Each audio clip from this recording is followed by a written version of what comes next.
Murakoze, amazina yanjye nitwa Akariza Hope, nkaba mpagarariye intara y'Iburasirazuba, mfite imyaka 20 y'amavuko, nkaba ndi mu cyiciro cya kabiri cya kaminuza. Impamvu numva naba Miss Rwanda wa 2021 nuko numva ibisabwa mbyujuje, kandi ikindi Miss Rwanda ni platform ifite uruhare runini mu iterambere ry'umwana w'umukobwa, bityo nkaba numva ko izamfungurira amarembo mu rugendo rwanjye rwo guteza imbere igihugu cyanjye. Irushanwa rya Miss Rwanda ritanga amahirwe menshi kandi atandukanye ajyanye n'iterambere ry'umwana w'umukobwa, harimo nko kuba yakwishyurirwa ishuri.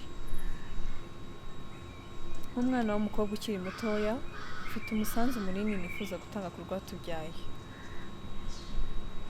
Hari ibikorwa byinshi nifuza gukora mfatanyije n'urubyiruko ndetse n'abanyarwanda muri rusange bigamije guteza imbere igihugu cyacu, binyujije mu mushinga wanjye wo guteza imbere ikoranabuhanga, iterambere ry'ejo hazaza. Amateka tubwira ko hari ibyorezo byinshi byateye. Urugero, harimo nk'icyorezo cyateye muri Espagne cyitwaga H1N1 virus, cyateye mu 1918.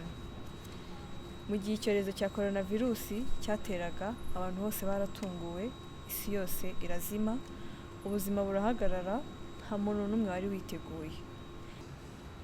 Isomo navanyemo ni ukwiga kuzigama nkabigira umuco, sinzigame utwo nasaguye, ahubwo nkabigira ihame.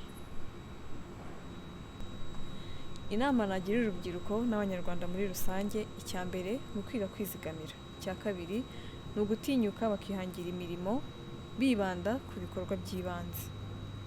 Ndashimira igikorwa cya Miss Rwanda giteza imbere abana b'abakobwa. Nifuza no gusangiza abari bagenzi banjye ko kuba umwari cyangwa umutegarugori ufite imbaraga ari igishoro.